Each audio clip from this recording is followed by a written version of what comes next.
Hello, Wellsprings. Welcome to Tarot Tuesday. This is actually our final Tarot Tuesday here on Facebook Live. We began this little taste of spiritual practices and an exploration of tarot as a potential spiritual practice way back on November 1st. And it felt fitting for this exploration to end it here on the winter solstice. And so for today, for this again final Tarot Tuesday, um, the last few weeks I've done a reading live with you. Hello, Andrea, welcome. Um, but this morning, because it's the winter solstice, which is actually one of my favorite days of the year, I love I love the longest night. I love the invitation into darkness and contemplation. Wendell Berry has a really great poem titled The Peace of Wild Things, which I highly recommend. But there's a line in it that I've loved for years. It just speaks to me. He talks about the day blind stars. Um, and I love that idea that the stars are actually always there in the sky. We just can't always see them because the light is too bright.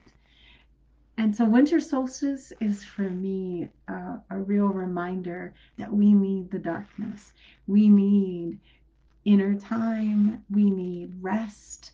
And we need it for all kinds of reasons. But one of the reasons we need the dark is to be able to see the light.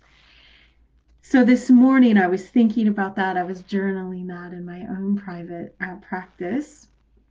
And I was contemplating, what is it that I need to nurture on this new year that the solstice actually brings in? What is it I need to nurture?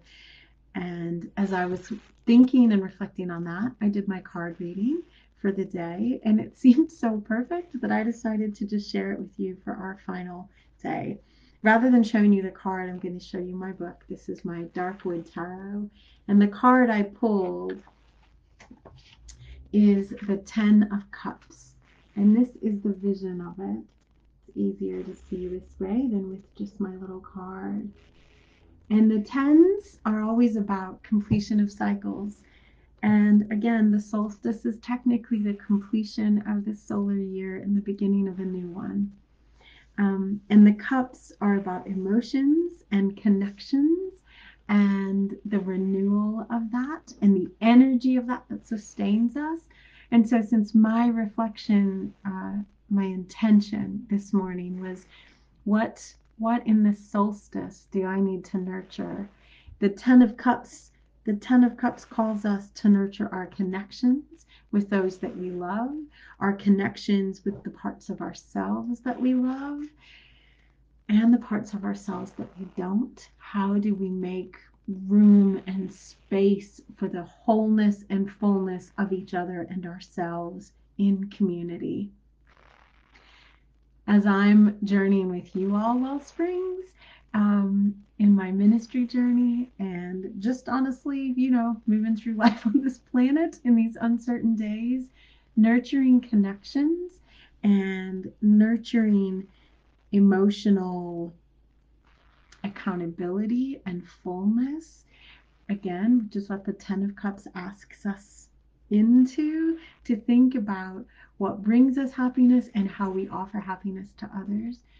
That as a solstice message just feels like the most perfect card I could have pulled today.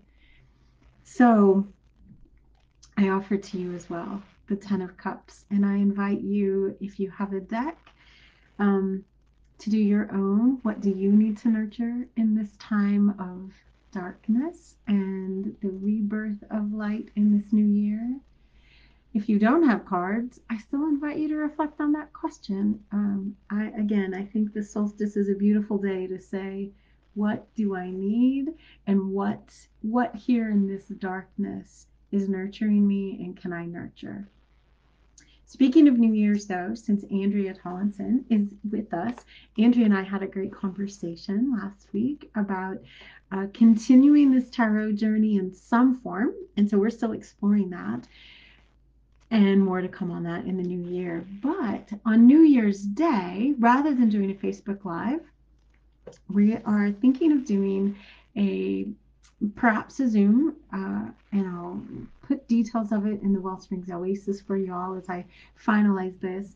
But at sometime on New Year's Day, for those who are interested to gather and to do a Wheel of the Year reading, to truly set some intentions that we can circle back to and reflect on throughout the year. The New Year's Day is a wonderful day to gather and to think about how do we want the year to be shaped and what intentions can we set. And again, using tarot as one of the tools of a spiritual practice to be embodied, to do deep reflection, and to listen to our emotions and our intuitions. Tarot invites us to do that. And so we'll be gathering on New Year's Day for those who are interested to do that together. And again, I'll put some details in as soon as I figure out an exact time. I realize on New Year's Day, maybe you don't want to do something at 8 a.m. But we'll pick a time that works for folks and put out a Zoom link for that. I hope you have a very, very blessed winter solstice. Wherever you are and whatever you are holding, know that you are never alone in the dark, and that there is always, always something that you can nurture in your heart. So, with all of that said, my friends, I hope you have a wonderful day and really wonderful week as you celebrate Christmas. I will be physically with you again in January, and hopefully we'll see some of you in Zoom on New Year's Day. Thanks, everybody. Bye-bye.